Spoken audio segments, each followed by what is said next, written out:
Okay, right. I'll just minimize that. Cool. So this is the talk about well, mythology, since the Mythology Society. It's particularly about British mythology and mythology about kind of underwater or land that used to be land and now has been since flooded over thousands of years. I mean, there's myths all over the world, but I'm focusing on Britain in particular because there are quite a few local myths which until recently were kind of overlooked as kind of fairy stories or just folk tales, not really anything that could have happened. And so yeah, the picture in the background is you can just see it is what you call a submerged forest. It's really hard to see that. It's at very low tide. Sometimes you get these kind of tree stumps which were reflecting forests which were there usually about 5 to 6 thousand years ago. Sometimes older, sometimes a bit younger, but in any case, a very long time ago. I think it's Fourth Beach in kind of near Aberystwyth. That sort of area. So see if I can. So yes, that's the region we're dealing with. That's the UK. Geography moment enough for that. And then there's you've got northern France, Netherlands, Denmark, that kind of area. So there are a couple of key myths. I mean, if I was to list every single myth to do with rising sea levels or just up the coast, I'm probably here for about 10 hours, so I'm not going to do that. But the main ones are kind of these ones. So Lioness, which is a legendary land between that's Cornwall and that's the Scilly Isles. And so it's a legend had it that there used to be kind of a bridge between the two in kind of Arthurian times. So at the age of Camelot and Avalon and Merlin, that kind of stuff. Until, due to the wickedness of the king, or in some versions, the king's daughter, the land was sort of submerged by a big wave. A lot of these kind of draw from partly from the Bible and also from the classic Greek Atlantis as well. Depends on when they were written down, really. Because some of these you only get them in kind of the 14th, 15th century when there's obviously a lot of Christian influence.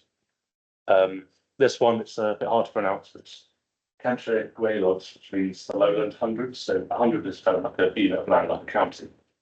So that's a legendary land which supposedly lies off the coast of Wales, Chicago Bay. So that's Aberystwyth's about there, Snowdon's about there, and Bangor is up there. So, and again, it's a very similar story. King ruled the land in the sort of 5th, 6th century until his lieutenant was out drunk one night and forgot to man the sea defences, and then the sea came in and flooded the land. So that's the long and short of that one. But I'll kind of go over most of them in a bit more detail in a minute. So this one's, I think, is one of my favourite ones. Brazil, or just island of Brazil. Doesn't I don't do with actually Brazil or the country of Brazil. I think it stems from a Irish tribe called the Brazil, so it's an Irish name, and that's the approximate location. But a lot of medieval maps, which is where this is from, have it like in the middle of the Atlantic Ocean or somewhere else. So it's a strange one. There's another one in Wales, that is kind of towards Anglesey, so between Anglesey and the Welsh mainland, you've got this island of Helig, so named after a King Helig, who, very similar to Cantor Gwaelod and Lioness, did something wicked, and then the sea came in. And so Manannan is the old Celtic name for the Isle of Man, or the name for the Celtic deity, which was native to the Isle of Man. And so there's lots of myths about him as well. And a lot of them are connected to Irish myth as well. There's a few myths about in St Kilda. So St Kilda is an island, probably, let's see there, I think I might have put the wrong area, but it's somewhere out there in out of Hebrides, so remote Scotland. There's a few kind of myths about when you used to be able to cross from St Kilda to the Hebrides, or from the Hebrides to the Scottish mainland, involving kind of Amazonian warrior queens and all sorts of fantastical beasts. So, yeah, in Brittany, so Brittany is kind of the northwest of France. So they still speak kind of, so Cornwall, Wales, Scotland, Ireland, which are Gaelic languages. So there's an offshoot of the Gaelic language is Breton, which kind of arrived it's a mix of kind of the local Gaelic language, so the Iron Age language at the time. But also there was a wave of immigrants I'm born that in the 5th, 6th century when the Anglo-Saxons came in. A lot of people moved from Cornwall and Wales down to Brittany. So you've got this kind of hybrid language, which still survives today, actually. And I think is undergoing some sort of revival these days. Another one, Lexo B, or similar. So these two kind of similar story to a drowned land or a drowned city. In East is a city, very similar to like Atlantis, when you've got the greed and the kind of overzealousness of the kingdom or city causes the natural disaster to happen and envelop everything. And then in a lot of these cases, there's like local legends. You can still hear church bells ring, or you can still hear like sheep bleating, or like the local market going on. So, and these legends kind of go almost to the present, really.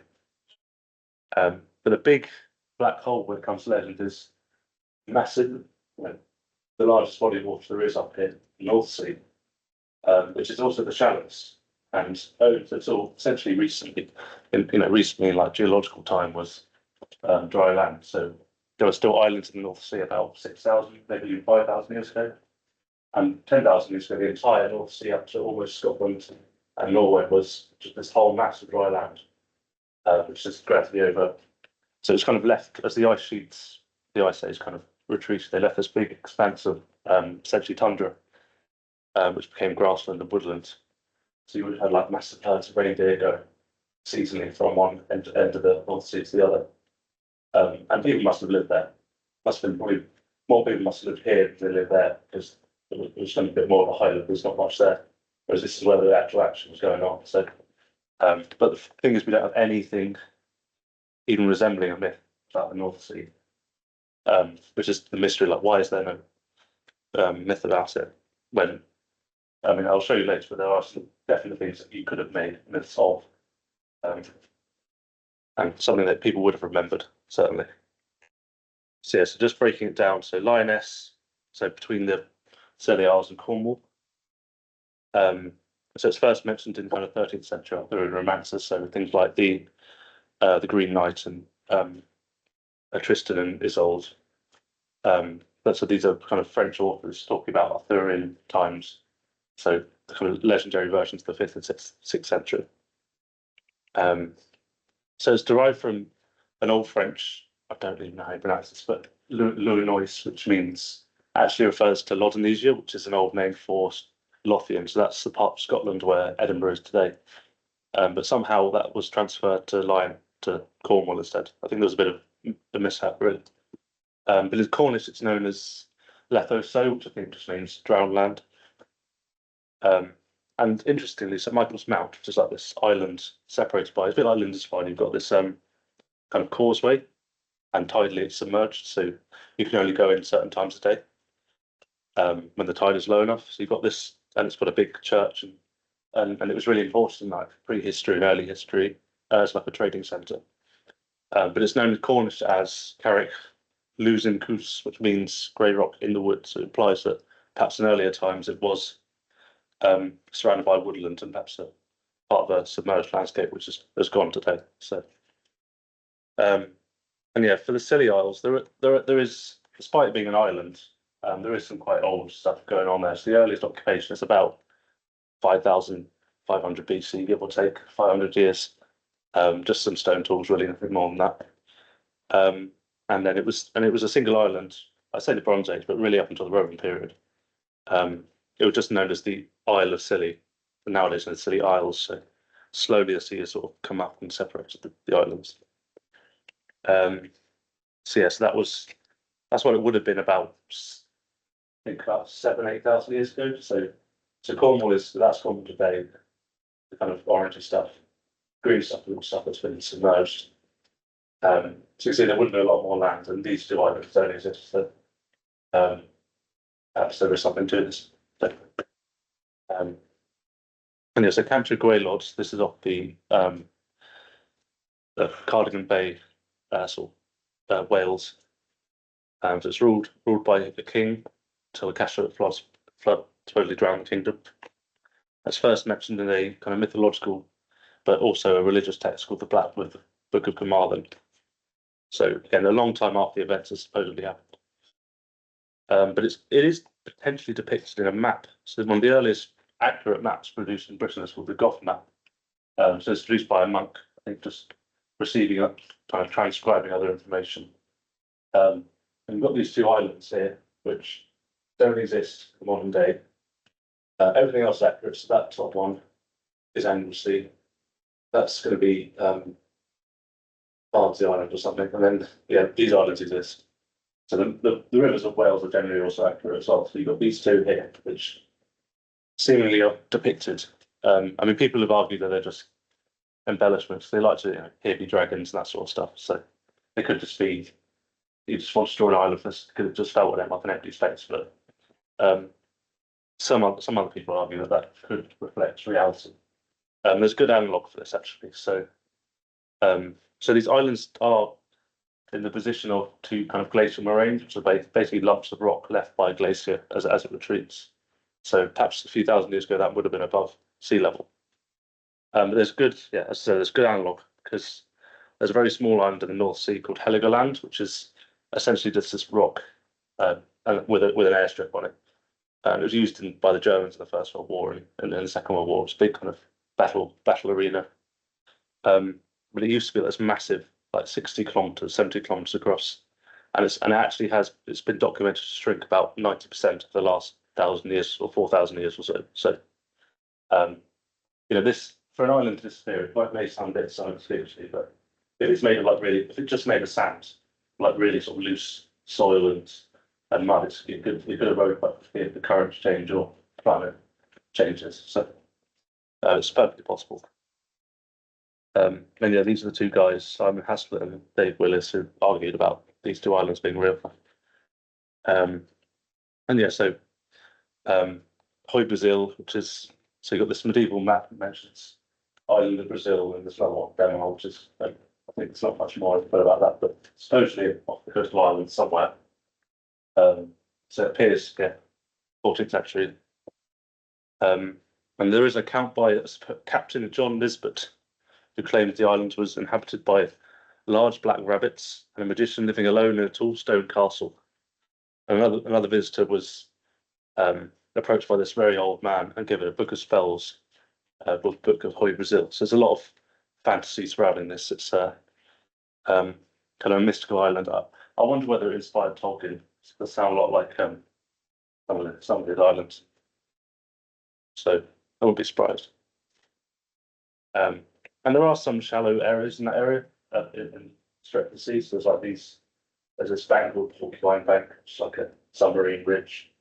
But I mean, I say shallow, so I'm still 200 meters underwater. So it's unlikely that an island somehow sunk 200 meters in the last few centuries. But there could be something to this. And so Ty'n which is so similar to Cantre'r Gwaelod in the north of Wales. And this one was supposedly inundated in about the mid 7th century, after the local king had angered the sea folk. So I don't know what that means, maybe mermaids or something. There are some kind of glacial boulders and things which may have inspired the legend. And there's another kind of legendary city which has a similar story. But yeah, so the guy who's kind of provided me the inspiration for this talk was a guy called Patrick Nunn, who's done a lot of work on these sorts of legends. And so he argues it is an antique natural tradition that has been there since the Mesolithic, since the Stone Age. And the picture is a tree stump. I went to Wales for my dissertation, and yeah, on the beach there's, I think it's Real Beach in northeast Wales. You've got these tree stumps, and sometimes they're quite hard to spot because you have to go up for a storm, otherwise they'll become sand. But they do exist, and they are about 6,000 years old or so. So yeah, Manannan, or just man. So the pre-Roman deity of the island, supposedly. And there are some oral traditions about some local legends about Isle of Man being bigger than it was today, or perhaps islands existing off the Isle of Man which don't exist today. So you've got this legendary city with many towers and gilded minarets. And so yeah, ignore the dates, this is from different papers. You can see the prehistoric sea level of the Isle of Man, so I think that's more to depth. So about 9,000 years ago, would have this colour, I think, 40 meters would have been exposed. You would have had connections to Cumbria, connections to Wales, to kind of Liverpool area, even all the way up to Scotland. And it would have been joined to Ireland because it's a big deep channel. So it would have separated, but people could have just walked the Isle of Man when they first settled. Because the earlier settlement was about 10,000 years ago, so it would have been perfectly feasible. I mean, yeah, Nunn argues this because there's a lot of like Aboriginal legends which do date back about 10,000 years or so, and because they're passed down from from generation to generation, pretty much unbroken, or at least they were. A lot of them tend to be quite authentic, and so I think there's one case where it's something on the order of 30,000 years that someone feels like a tribal memory of volcanic eruption. So yeah, these things it is possible to kind of keep these traditions alive, but the question is whether this could happen in the UK when there's lots of people coming in and population change. So Kirk's, that's simplicity. So it's a similar story, city being submerged. And there's some other legends as well, which are nearby, Talent and Lexobi. As yeah, it's a painting of the kind of the priests and the king trying to escape. Kind of a barbarian trying to steal the king's daughter as the city drowns. So it's a very dramatic memory. So yes, you've got all these legends of supposedly drowned lands, supposedly drowned cities. But I mean, as I said, the big hole is the North Sea. So that is a map of the North Sea as it was a few thousand years ago. So you've got these different colours. So there's been a lot of work by various universities. I think Durham has done a little bit, but mostly Southampton and Bradford and Wolverhampton have looked at kind of what the North Sea used to be like.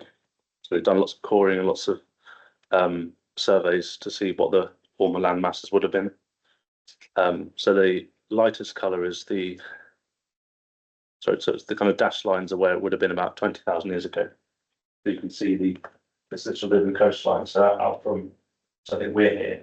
So yeah, you would have been even here. You would have been walk out 20 kilometres. Oh, sorry, 50 kilometres further out to sea. And then you'd be able to walk straight across to Denmark without any problem.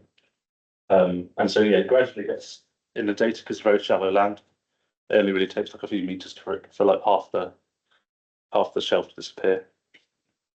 So by 8,200 years ago, you've just got this kind of remnant here, and then you've got this sort of neck of land here as well. And that's a very important date because on the coast of Norway, so just above where these images, there was a big, essentially a submarine earthquake, which caused a massive tsunami. It's a bit like the Indian Ocean or the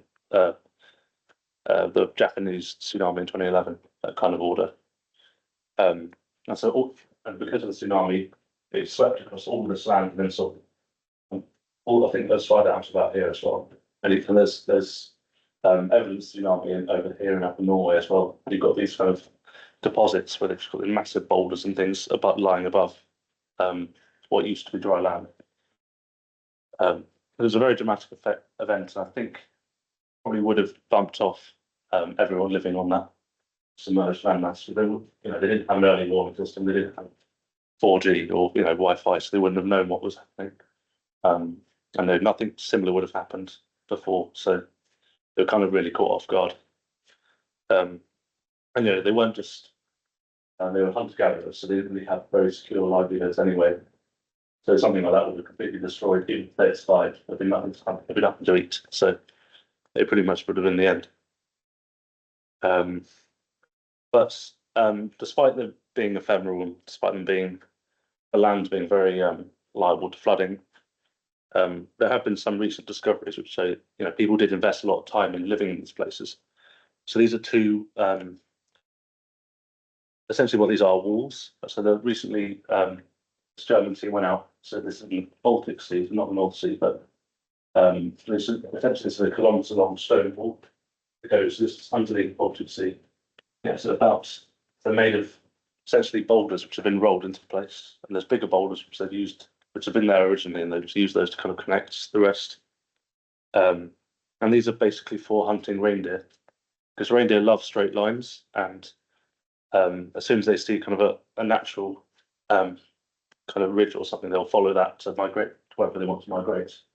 So we would have had reindeer sort of coming up from here or from there, and the hunters could, by building this, they could hide behind boulders and then just like shoot an arrow, bump off the reindeer, much easier than trying to chase after it in the wild. So, and there's another wall I think off the coast of Denmark. It's a terrible fig. I think someone must have made it MS Paint or something like that. But it does show that these things would have taken like hundreds of days to build, maybe several years. And the society at the time, they were quite small, so this would have probably been like a generation project. But yeah, it just goes to show the kind of they weren't just lands which were happened to be there that people walked across. People did live there and spend most of their lives there. Yeah, so the North Sea, it's called Doggerland. That's the name for the dry land in the North Sea. So there's been some work on remains been recovered from Doggerland. So you've got these harpoons which have been kind of fished. So a lot of these finds come from local fishermen who've been sort of trawling the seabed, and they come up with a bone, come up with a stone tool, or just whatever they have to catch really. And so most of these, the interesting thing is some of these are deer antler, which is a very good material to use for tough harpoons. But these two are actually human bone.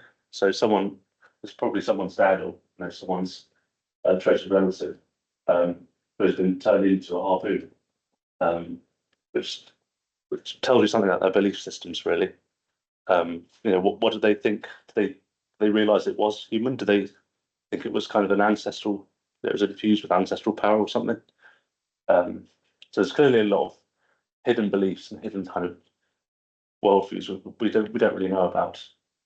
So yeah, again, kind of reinforce the point. It's not just a landscape where people walked across. It had actual rich spiritual lives. And there's one particular site which I think is quite interesting. So it's a place called the Spine. It's called the Steckles. It's like another undersea ridge. And so it's one of these red dots. I think it's the one with my mouse is one of these two. So it's halfway between Netherlands and East Anglia. And so in this area, you've got this concentration of bones, of wood, of other kind of organics. It's all very undisturbed. No one's really trawled it or broken it up anyway. There's also been finds of amber beads, wooden stakes, and then bits of human skulls, and sort of decorated antler objects with like geometric patterns. So very, very kind of ornamental objects, which would have been very precious. And so two authors who have been kind of involved in this research suggest this particular place might be a cemetery or burial ground of some sort, because you've got the beads, which they might have been worn by around the dead, or the wooden stakes might have been like a structure of some kind where they put the body in. And the antler objects might have had a similar purpose as well. And it might, because of the preservation, because of the types of objects, I think it could be a massive cemetery, something in the order of like 500 burials. Unfortunately, we wouldn't be able to do much excavation. You can't really dig there, so it's just going to float away. But it's tantalising to say the least. So it's getting like I said earlier, it's not just a place where people walked across. It's somewhere they really invested and buried their dead. So they were ancestral places, which meant a lot to them. And perhaps this memory would have increased when the sea level rose to submerge it. Two of the amber beads, they're not that great, but they're still beads, I suppose. So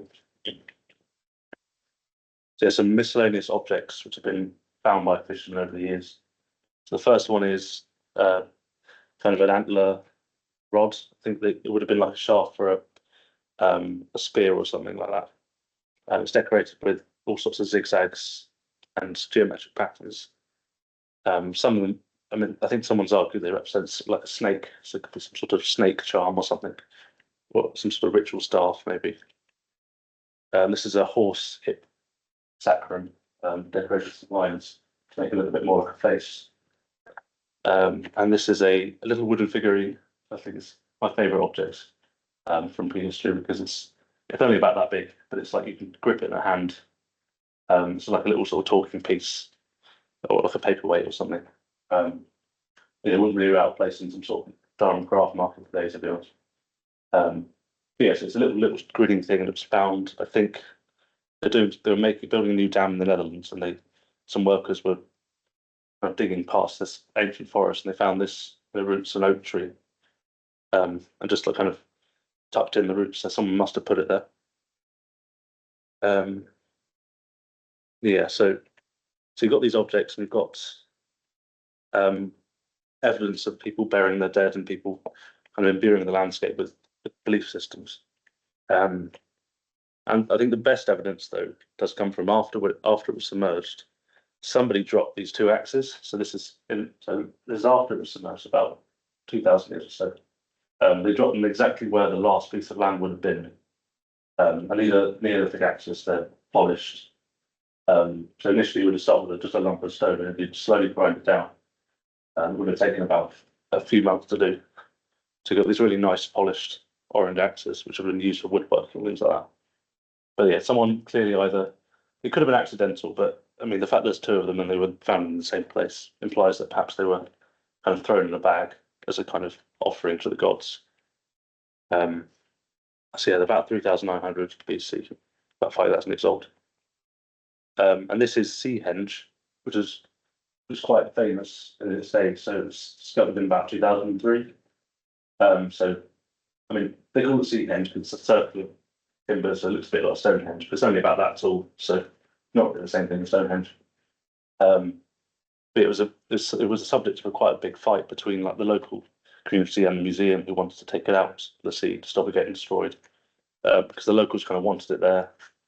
But if it stayed there, then it probably would have been washed away. So eventually, it was taken out, and I think it's still in the British Museum. I think there was another one that's still there, but yeah. So it kind of, this is on the coast of East Anglia.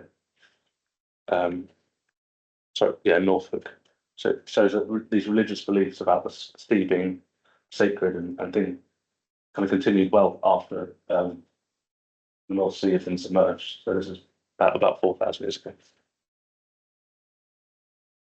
So yes, so there is something to this. I think it's a bit tentative. I don't really know how much you could pull together, but it does seem like this land was remembered, at least until the Bronze Age, so not too long ago. So I did wonder whether there's any further echoes potentially you could find in actual myths. So this is the myth part. Sorry, there's too much archaeology in this, I know.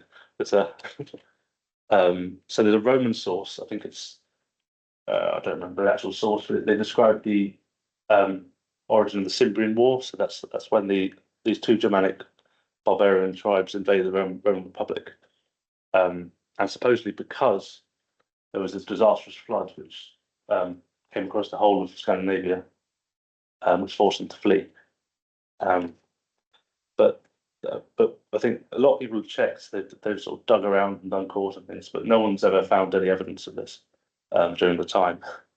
And even in Roman times, the writer Strabo doubts it could have happened. So even they were skeptical. And so a lot of people have cast a bit of cold water on this. But I do wonder whether it could be a minor event, just like a storm flood, like just something you'd have like in the UK today, which might have triggered like a very much older oral memory of an earlier flood, which could have been the tsunami that developed Doggerland. Because it's in the same sort of area, and the people, they could have been the descendants of those people who had escaped the flood. And there's also the Norse creation myth, so the Prose Edda, which is like how the world came to be, how Odin created the world. It details how mankind emerged from the ice and how the slaying of the frost giant Ymir created the seas and the giant's blood. So there's a scene where Odin and two other gods turn on this frost giant and they kind of cut him up. It's a bit gory, but the blood becomes the sea. I think the spine becomes the galaxy, the Milky Way. His eyes become the sun and moon, respectively. So Um, and so there are some links to older mythology because Norse mythology comes eventually from the Proto-European, which is a kind of Bronze Age in the Eurasian steppe. But the fact it mentions about frost giants and the blood becoming the sea, and there's some other references as well, just about suggests there could be some kind of link to the tsunami or to sort of prehistoric flooding events because it's not really seen elsewhere. There's not like another myth which describes frost giants causing the sea. So that's a picture from the one of the prose editors. So it's like the primeval cloud water which creates kind of the primeval water, and that's the frost giant. So yeah, so again, it's all very speculative, but I think there could be. It wouldn't be surprising if there was some memory of the events reflected in Norse mythology because it's the same area, and Norway was the one most affected by the tsunami in the first place. So yeah, so that's basically a brief overview of what I wanted to talk about.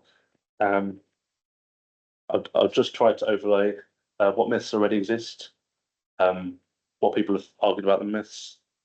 Some people argue they're old, some people argue they're kind of modern inventions, or kind of inspired by biblical scenes and things like that. But I mean, I'm a bit on the fence because I would like these myths to be ancient. I'd like everything to be true to some extent, but it's just impossible to prove. You can't kind of date a myth. You can just sort of say it could be in that time frame, but without like a text, without more kind of textual evidence, you're not going to really know. So yeah, so I would argue that there must be some basis to the myth Doggerland having a myth attached to it. And certainly would have been remembered long after its demise because of the emotional investment that the people clearly paid to it. So by building these big structures and burials and by making all these decorative objects, and it was a catastrophic event. I think I'll go back to the so yeah, so this whole area was essentially flooded overnight. They probably would have, the sea would have retreated before the tsunami speed would have gone out to maybe collect shellfish or to hunt these things, and then suddenly the sea would just come onto them.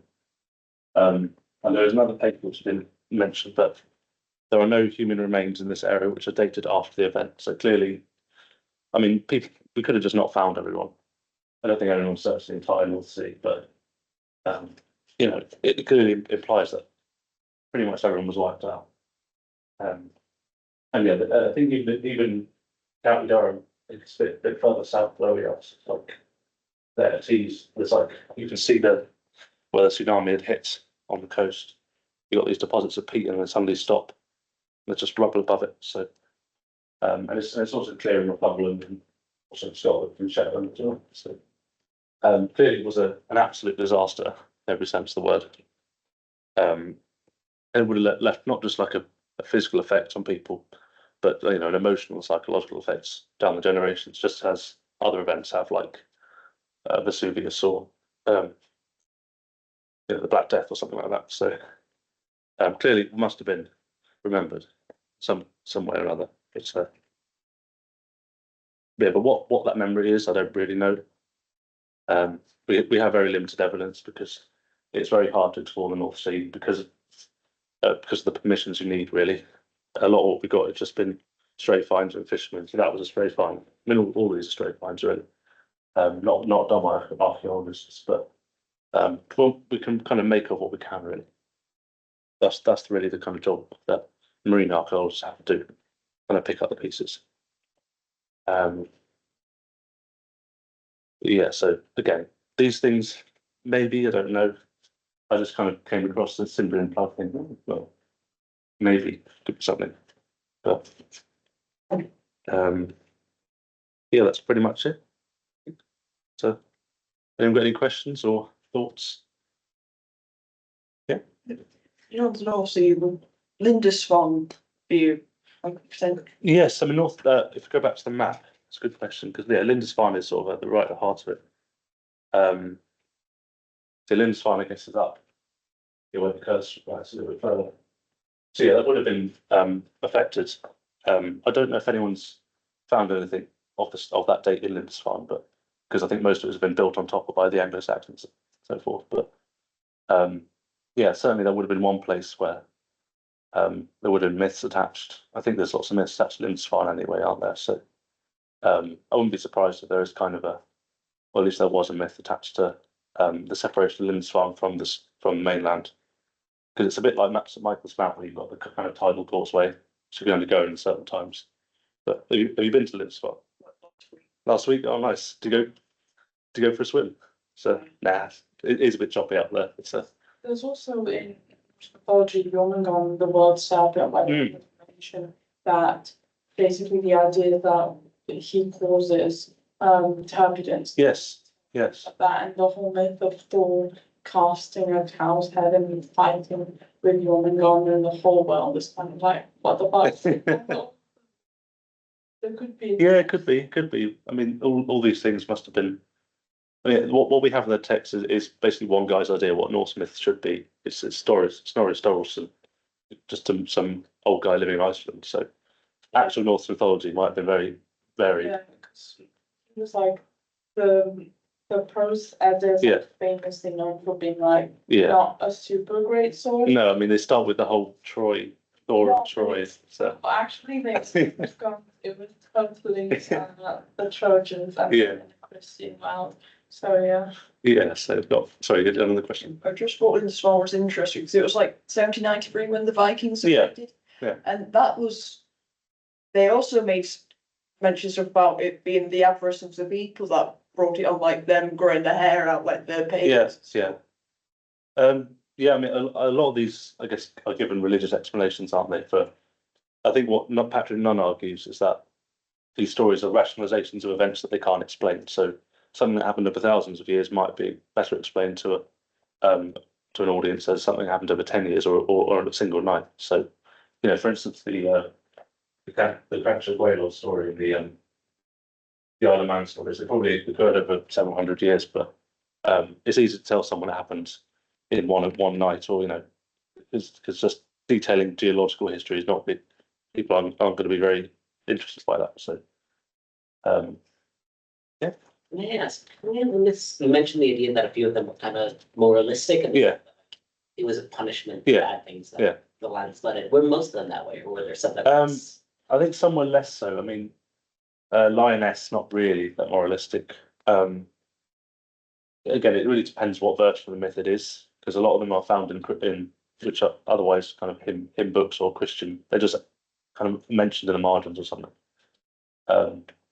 I think a lot of the ones about the Isle of Man and the Norse ones aren't very moralistic. Not Norse.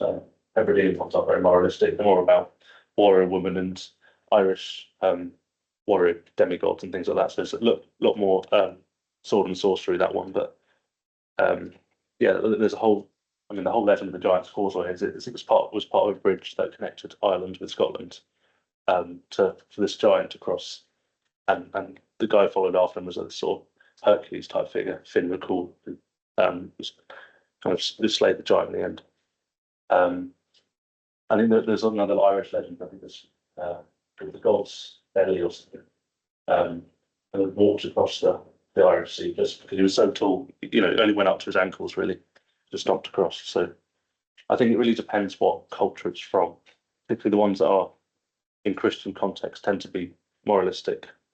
I mean, it is a bit biased. I haven't really looked for stuff in the Netherlands or Denmark, because I'm sure there are some, but I didn't really have time to look. But yeah, that's a good question there.